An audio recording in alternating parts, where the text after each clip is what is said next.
इस वीडियो में हम लोग जानेंगे कि डायरिया यानी अतिसार या फिर कहें तो बार बार दस्त लगना उसको क्या बोलते हैं। डायरिया बोला जाता है। ये डायरिया किसके कारण से होता है। Most common use viral infection होता है। कभी कभी वायरल इन्फेक्शन हो जाता है फिर भी डायरिया का कारण बनता है। और बैक्टीरियल इन्फेक्शन जीवाणु संक्रमण एंटीबायोटिक्स ड्रग का साइड इफ़ेक्ट भी होता है। इसके कारण से हो जाता है। ओवर ईटिंग करने से सबसे ज़्यादा खाना खाने से हो सकता है। डाइजेस्टिव प्रॉब्लम यानी पाचन क्रिया काम सही से नहीं कर रहा है इसलिए भी हो सकता है। इंटेस्टाइन की एब्जॉर्प्शन कैपेसिटी में कमी यानी आपके जो आंत है वो एब्जॉर्ब नहीं कर पा रहा है, उसमें कमी आ रही है फिर भी डायरिया हो सकता है।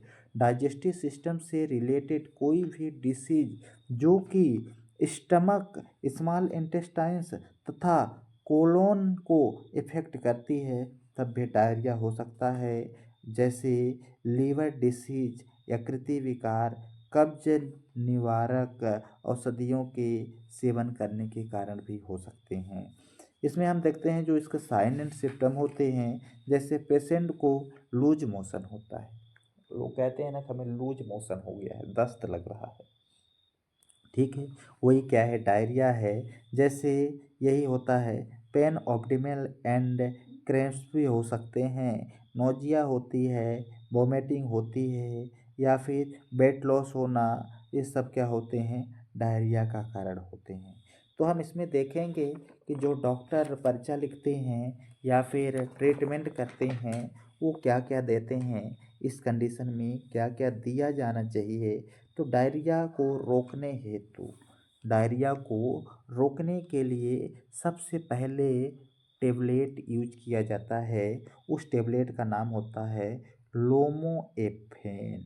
क्या नाम होता है, लोमोएफेन या फिर लोमोफेन प्लस के नाम से आ जाता है, जिसका शॉर्ट नेम होता है लोपेरामाइड हाइड्रोक्लोराइड 2 mg होता है। सुबह दोपहर शाम 3 गोली देनी चाहिए, सुबह दोपहर शाम 3 गोली इसे दिया जाता है।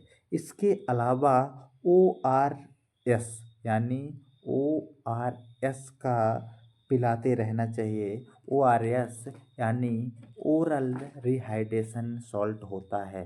फर्स्टली ए साथ में इसे दिया जाना चाहिए और साथ में भी टेबलेट नॉर्टिजेड एक टेबलेट दे दिया जाती है जिसमें है नार्टिजेड, जिसको बोलते हैं norfloxacin tinidazole and lactic acid bacillus के नाम से आती है मार्केट में, जो कि सुबह शाम खाने के बाद ही देनी चाहिए। ठीक है, एक कंप्लीट हो गया। और टेबलेट पेरिसेट एएमडी जिसको बोलते हैं टेबलेट एक साथ में इसमें दे देते हैं। यदि उल्टी की कंडीशन बन रही है तो उल्टी की बनेगी, जब डायरिया है तो उल्टी तो होगा ही, तो इसमें हम क्या देते हैं, पेरिसेट एमडी, जिसको हमने क्या बोलते हैं ओंडेंसेट्रॉन 4 mg के नाम से आती है, जो कि वोमिटिंग होने पर ही दी जाती है। कब, यहाँ पे ध्यान रखना है, यदि वोमिटिंग हो रही है तभी इस दवा को देंगे, अन्यथा नहीं देंगे। और साथ में एंटाएसिड के तौर पर कैप्सूल देते हैं एसिरा, ठीक है, जिसमें रेविप्राजोल एंड डोमपेरिडोन मिक्स होता है। खाली पेट सुबह दिया जाता है। याद रखना है क्या, कैप्सूल एसिरा डी, जिसको हम बोलते हैं रेविप्राजोल एंड डोमपेरिडोन, ये खाली पेट दिया जाता है। पानी के ज़्यादा एब्जॉर्प्शन हेतु, यदि पानी कम पीते हैं, पानी बिल्कुल नहीं पी पाते हैं, पानी के एब्जॉर्प्शन हेतु एक टेबलेट दिया जाता है। उस टेबलेट का नाम है यहाँ पे जेडोट। क्या नाम है, जेडोट, JEDOT, जेडोट, जिसको हम बोलते हैं रेसिसा डोट्रीन 100 mg के नाम से आते हैं। सुबह दोपहर शाम 3 बार देनी चाहिए। उपयुक्त ट्रीटमेंट से आराम ना हो तब, जब आप इतने मेडिसिन यूज कर लिए, जब उसमें आराम ना हो तब दिया जाता है। अथवा इंजेक्शन मेकास्टार यानी अमेकासिन इंजेक्शन दिया जाता है। हालांकि इतने देने की ज़रूरत नहीं है।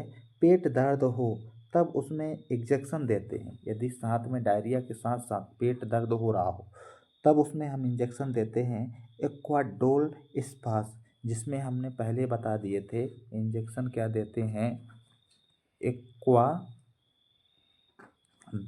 स्पास। एक्वाडोल स्पास यानी एसिक्लोफेनक सोडियम या फिर diclofenac sodium and dicyclomine hydrochloride होता है, जो कि कब देते हैं, जब हमेशा स्टमक दर्द यानी पेट दर्द हो रहा हो तब।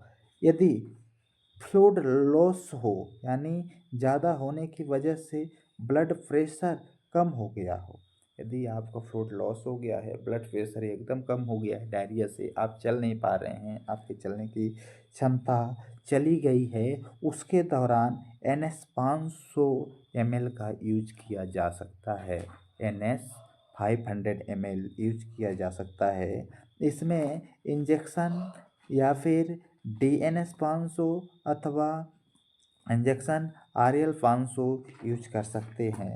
और साथ में इसमें एंटीबायोटिक इंजेक्शन ज़रूर डालना चाहिए, जैसे मेट्रोनिडाजोल हो गया, मेट्रोनिडाजोल डाल सकते हैं। जब मेट्रोनिडाजोल नहीं है तो इंजेक्शन सिप्रोफ्लॉक्सासिन 100 ml का डाल सकते हैं। जैसे डायरिया में यूरिन आउटपुट का पूरा ध्यान रखना चाहिए। जैसे इसमें हम देखते हैं कि समस्या क्या हो जाती है, जैसे डायरिया है, ठीक है, ब्लड लॉस हो रहा है, ब्लड लॉस ज़्यादा हो गया है तथा ब्लड प्रेशर ज़्यादा गिर जाने पर इंजेक्शन D5 या फिर DNS यूज करते हैं अथवा D25 का उपयोग करना चाहिए। D5%, D25% ये क्या होते हैं, बॉटल होते हैं जो कि इंजेक्शन के नाम से जाना जाता है।